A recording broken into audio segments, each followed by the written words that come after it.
Hi, everybody. Nice to see you again. Welcome back. Thanks for joining us for another YouTube live reading session with myself, Mr. Corrigan. Thank you very much for taking the time out of your day to come and hear a special story today. It is Roald Dahl. As I said, the theme was Roald Dahl, and the choice this week is Charlie and the Chocolate Factory. And obviously, it's quite a long book, so we won't have time to read all of it, but we'll certainly get time to read at least 2 chapters that I've chosen. So thank you very much for coming along. I see that Ishaq said, can't wait to hear the story from Hadia. Well, actually, I read Hadia's story last week.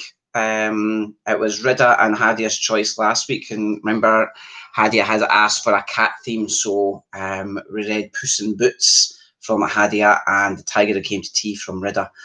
Don't worry, you've not missed it because it's still on the Infinites YouTube channel. So if anybody wants to have a wee look back to last week's, please feel free to do so. Okay. And if you want to say hello, or if you just want to say a big shout out to somebody else, then let me know. So we've got Ruthless Bill. I don't know who Ruthless Bill is, but he wants to say hi. It's me again. Oh, it's Ali. Sorry, Ali. So it's Ali. So nice to see you, Ali. And I think actually, Ali, you had suggested last week when we were asking for suggestions for Roald Dahl books. I think you were the one that suggested with Charlie and Chocolate Factory. So it's your choice this week. So good for you. Ayub says hi and says, I like Charlie and the Chocolate Factory. So do I. Uzma Ali says, hello, Mr. Corrigan from Rida. Hi, Rida. Lovely to see you again. Thanks for joining us. I think this is your 3rd week in a row. So good for you. So anybody else wants to say hello, because I know there's quite a lot of people from Primary 3 who are going to be joining us today. So Liba and Abdullah, hi, how are you? Hope you're well. Lovely to hear from you again.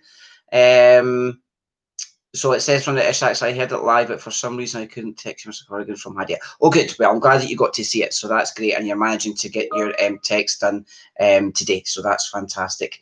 And then there's a hi Percy who says hi. I don't know who that is. Maybe you could put your name, then I can give you a proper hello.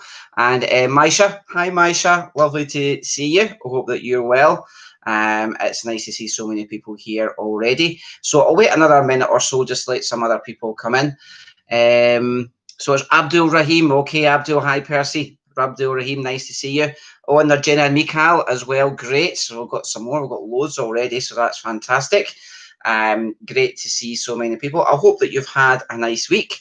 And I know certainly over the past few days, the weather's been absolutely amazing. So hopefully you've been getting outside, whether it's into the garden or for walks in the park or just for wee walks in the street or so on. I know as well that obviously perhaps some of you have even been round to see family members, because you're now allowed to see one family member per day. So that's great news. I'm sure that loads and loads of people will be delighted. I'm going through to see my mum at the weekend. So I'm looking forward to seeing that. So that would be great. She's looking forward to it as well. And well done to all of us for staying and making sure that we do socially distance as well. So I think that we've done a great job so far, all of us, for staying away from the school and from our jobs and from our families and friends. So well done to all of us. Who else have we got? So Rida's waiting for Miss Graham. I'm sure Miss Graham will be here. She's here every week as well. I don't see her yet, but I'm sure that she'll be logging on. And Ayub says it's my birthday. Wow, happy birthday, Ayub. Well, I think what we could do then, since it's your birthday, is you can maybe sing you happy birthday. Now, normally when I sing happy birthday, it's in a big group of people, and so people can't hear me sing because I've got a terrible voice singing. I still do sing, but it's not very good. But if I'm singing happy birthday, everybody will be joining in at home, but not on the video, so you'll just hear my voice. But even still, I think we'll give it a go. Okay, so it'll be a happy birthday to Ayub. Are we ready? 3, 2, 1. Happy birthday to you. Happy birthday to you. Happy birthday, dear Ayub. Happy birthday to you. Hip hip. Hip hip. Hip hip.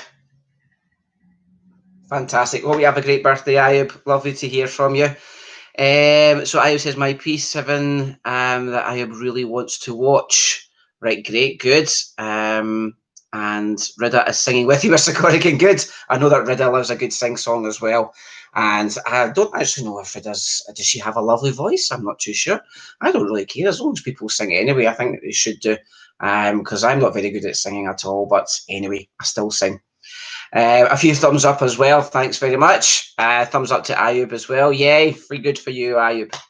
Right, I think what we'll do is we've been waiting for about 5 minutes, so we will get on with reading the story and we'll see how many chapters we get through. I've decided today, normally, when we read a book, we would start at the beginning.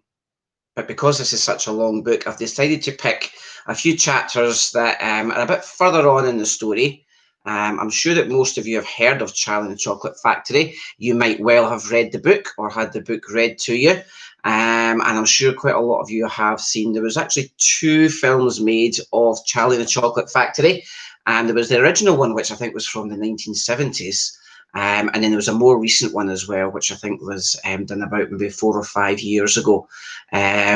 My preference is the original one from the 1970s because it's very colourful and it's loads and loads of fun. If you've seen both of the films, you can maybe tell me which one you prefer. But if you've only seen one, maybe at some point over the next few days, you could watch the other one as well. And you might recognise some of the story that I'm going to read you today.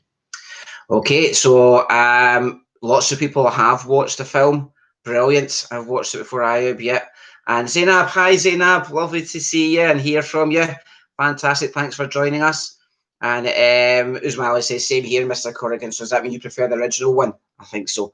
Although the more recent one is very good as well, but I just think that the first one it's a lot more fun, and that's how I imagined the Chocolate Factory to actually be like.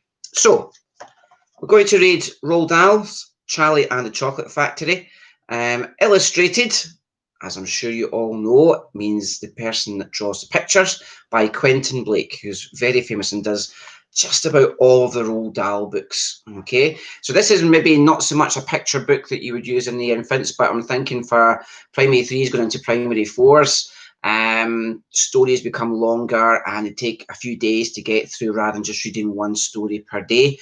And even if you're not in primary 3, even primary 1s and primary 2s, this is a great story to listen to. So make yourself nice and comfortable, okay, and I will start. I'm going to start at chapter 14, okay, and it says, title is Mr. Willy Wonka. Mr. Wonka was standing all alone just inside the open gates of the factory. And what an extraordinary little man he was. He had a black top hat on his head. He wore a tailcoat made of a beautiful plum-coloured velvet. His trousers were bottle green. His gloves were pearly grey. And in one hand he carried a fine gold-topped walking cane. Covering his chin was a small, neat, pointed black beard, a goatee. And his eyes were marvellously bright. They seemed to be sparkling and twinkling at you all the time. The whole face, in fact, was alight with fun and laughter. And oh, how clever he looked! How quick and sharp and full of life! He kept making quick, jerky little movements with his head, cocking it this way and that, and taking everything in with those bright, twinkling eyes. He was like a squirrel in the quickness of his movements, like a quick, clever old squirrel from the park. Suddenly, he did a funny little skipping dance in the snow, and he spread his arms wide and he smiled at the 5 children who were clustered near the gates, and he called out, "Welcome, my little friends, welcome to the factory." His voice was high and fluty. "Will you come forward one at a time, please," he called out, "and bring your parents. Then show me your golden ticket and give me your name. Who's first?" The big, fat boy stepped up. "I'm Augustus Gloop," he said. "Augustus!" cried Mr. Wonka, seizing his hand and pumping it up and down with terrific force. "My dear boy, how good to see you! Delighted, charmed, overjoyed to have you with us. And these are your parents. How nice! Come in, that's right, step through the gates." Mr. Wonka was clearly just as excited as everybody else. "My name," the next child to go forward, "is Veruca Salt." My dear Veruca, how do you do? What a pleasure this is. You do have an interesting name, don't you? I always thought that a verruca was a sort of wart that you got on the side of your foot.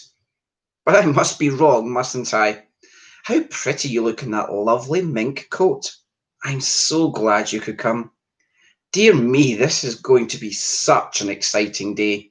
I do hope you enjoy it. I'm sure you will. I know you will.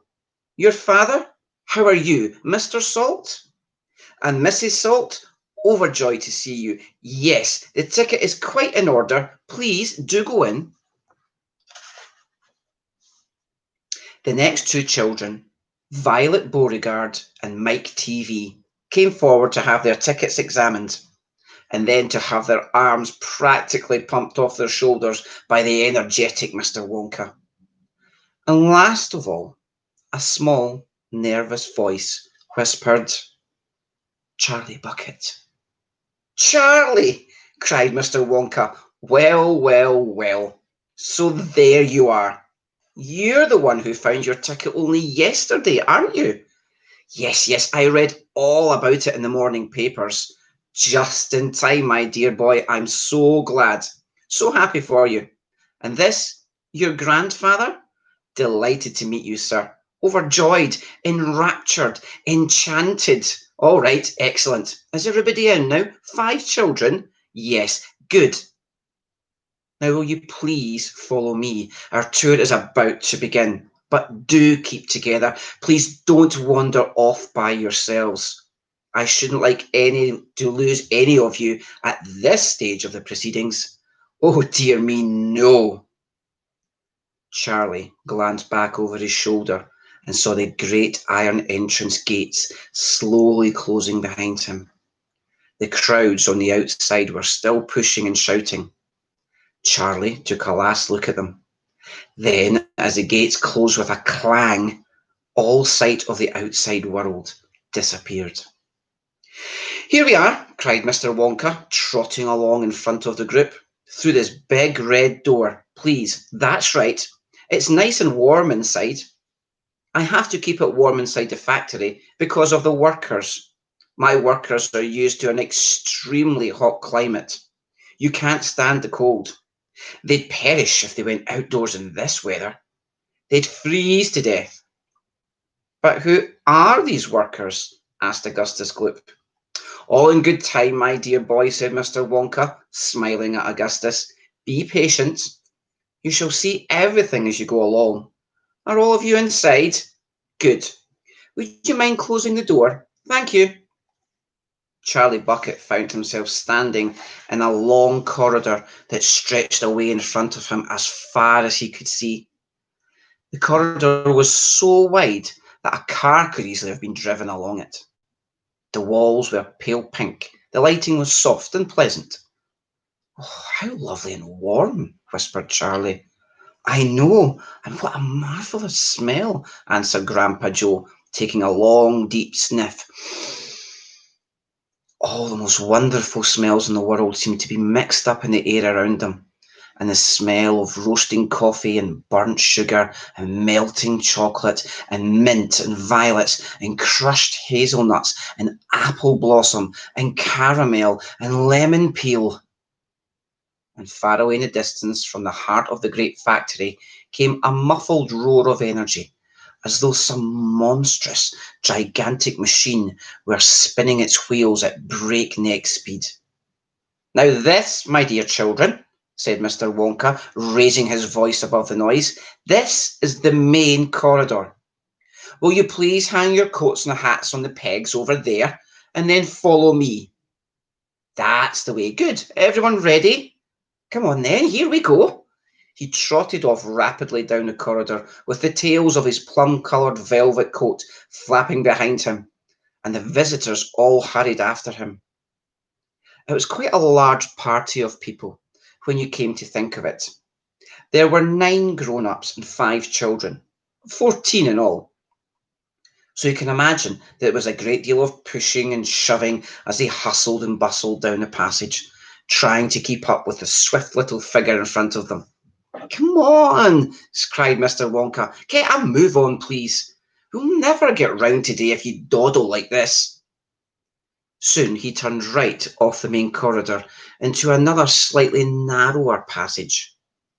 Then he turned left, then left again, then right, then left, then right, then right, then left again. The place was like a gigantic rabbit warren, with passages leading this way and that in every direction. Don't you let go of my hand, Charlie, whispered Grandpa Joe. Notice how all these passages are sloping downwards, called out Mr. Wonka. We are now going underground. All the most important rooms in my factory are deep down below the surface. Why is that? Somebody asked. There wouldn't be nearly enough space for them on top, answered Mr. Wonka. These rooms that we are going to see are enormous. They're larger than football fields. No building in the world would be big enough to house them. But down here, underneath the ground, I've got all the space that I want. There's no limit, so long as I can hollow it out. Mr. Wonka turned right. He turned left. He turned left again. The passages were sloping steeper and steeper downhill now. Then suddenly Mr. Wonka stopped. In front of him, there was a shiny metal door. The party crowded round. On the door, in large letters, it said, "The Chocolate Room." Chapter 15, The Chocolate Room. Just have a little look through some of the messages since before I start that one. So, hello, I'm a man. Hi, a man. Lovely to see you. Great, thanks for joining us. And lots of emojis going out as well. That's great. I don't know if that's because the emojis of all the description that Roald Dahl's been given of all the fantastic sweets and chocolates that's in the Charlie and his Chocolate Factory. So we'll read on.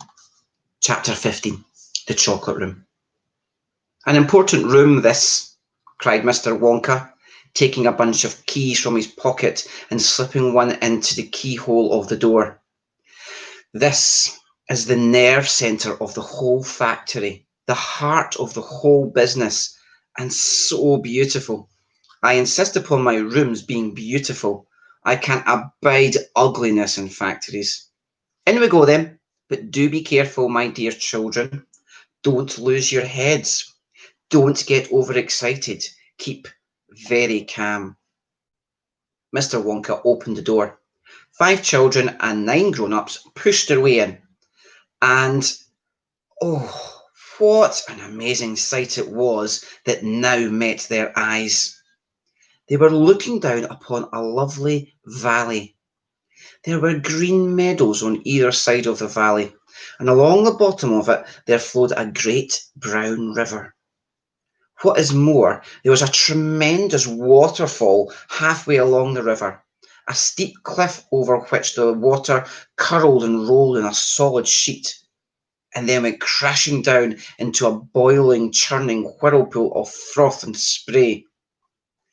Below the waterfall, and this was the most astonishing sight of all, a whole mass of enormous glass pipes were dangling down into the river from somewhere high up in the ceiling. There really were enormous pipes. There must have been a dozen of them at least, and they were sucking up the brownish, muddy water from the river and carrying it away to goodness knows where. Anyone think what that brown liquid might be? We have got an illustration, and this is Willy Wonka in his chocolate room. You can see there the waterfall and the pipes as well, and the brown river. And because they were made of glass, you could see the liquid flowing and bubbling along inside them.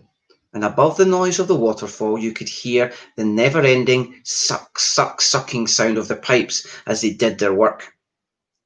Graceful trees and bushes were growing along the riverbanks.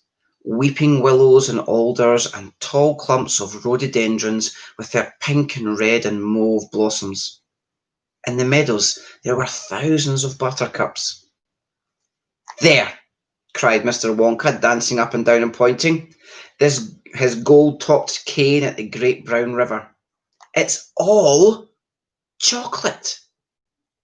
Every drop of that river is hot, melted chocolate of the finest quality. The very finest quality. There's enough chocolate in there to fill every bathtub in the entire country, and all the swimming pools as well. Isn't it terrific? And just look at those pipes. They suck up the chocolate and carry it away to all the other rooms in the factory where it is needed. Thousands of gallons an hour, my dear children. Thousands and thousands of gallons. The children and their parents were too flabbergasted to speak.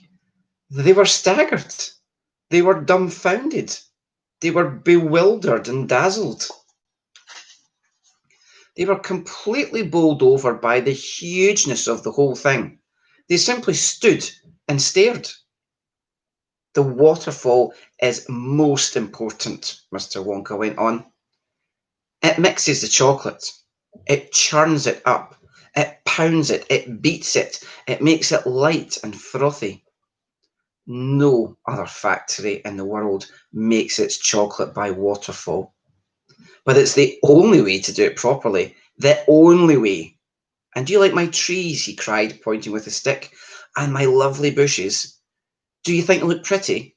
I told you I hated ugliness. And of course, they are all edible. All made of something different and delicious. And do you like my meadows? Do you like my grass and my buttercups? The grass you are standing on, my dear little ones, is made of a new kind of soft minty sugar that I've just invented. It's called sludge. Go on, try a blade. Please do. It's delectable. Automatically, of course, everybody bent down and picked up one blade of grass. Everybody, that is, except Augustus Gloop. He took a big handful. And Violet Beauregard, before tasting her blade of grass, took the piece of world record-breaking chewing gum out of her mouth and stuck it carefully behind her ear. Ugh. Isn't it wonderful? Whispered Charlie. Hasn't it got a wonderful taste, Grandpa? I could eat the whole field, said Grandpa Joe, grinning with delight. I could go round on all fours like a cow and eat every blade of grass in this field. Try a buttercup, cried Mr. Wonka. They're even nicer. Suddenly, the air was filled with screams of excitement. The screams came from Veruca Salt. She was pointing frantically to the other side of the river. Look, look over there, she screamed. What is it? He's moving. He's walking. It's a little person. It's a little man.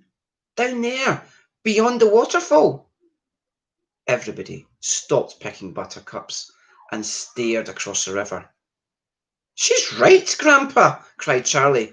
It is a little man. Can you see him? I see him, Charlie, said Grandpa Joe excitedly. And now everybody started shouting at once.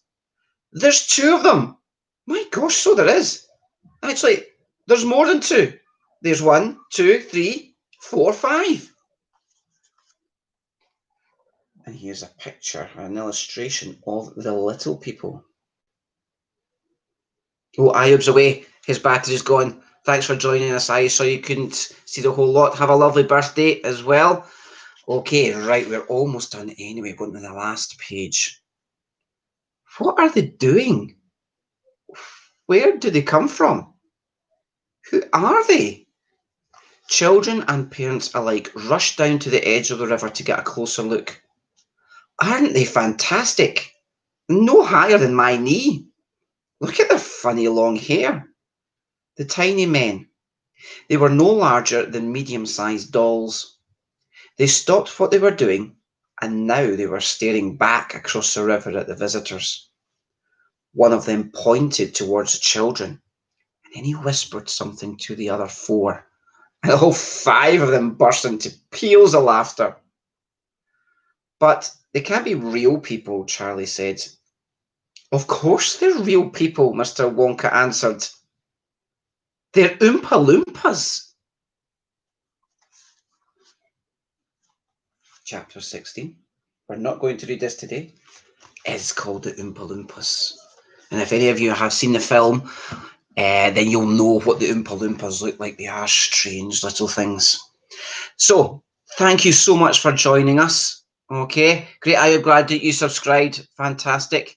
And next week, if there are any requests for another book, we could do another Roald Dahl book, or if you want to choose another one, I'm happy to go back to doing another picture book, or if you want more of a story book, I could read a couple of chapters next week. Please let me know. Great, glad you enjoyed it, Uzma. Fantastic. Thank you very much for coming along. And I know a few of you are saying about subscribe. Of course, subscribe. And what happens is every time there's a new video put on the Infant YouTube channel, then it comes to your phone or to your laptop or to your iPad and lets you know. And I know that Miss Graham's been doing an awful lot of videos for the reading. And I know this week she's been doing the twits. So I've been putting that on my blog, and the twits is another fantastic story by Roald Dahl. Can you do the BFG? Oh, I'd absolutely love to do the BFG. Yes, that's like a great idea. I loved it, Mr. Corrigan. Great. I'm glad you enjoyed it, Hadia. Fantastic. So what you can do is you can either post on my blog if you want another suggestion. So I know we've got one from the BFG from Ayub, and I'd be happy to do that because that's a fantastic story. The one thing that I love about the Roald Dahl books is that there's so much description in them, and it's fantastic to read, but even better to listen to. So I'm going to go. Have a lovely week. Okay. Teachers will actually be back in school next week. There'll be no pupils apart from those that are already there. But the pupils come back in August, just to clarify that. But some of the teachers will be in from next week. Okay. But I'll see if I can still get some time next week at some point to do a YouTube live reading. And if you have any suggestions, we've got BFG so far, then please send me a little message.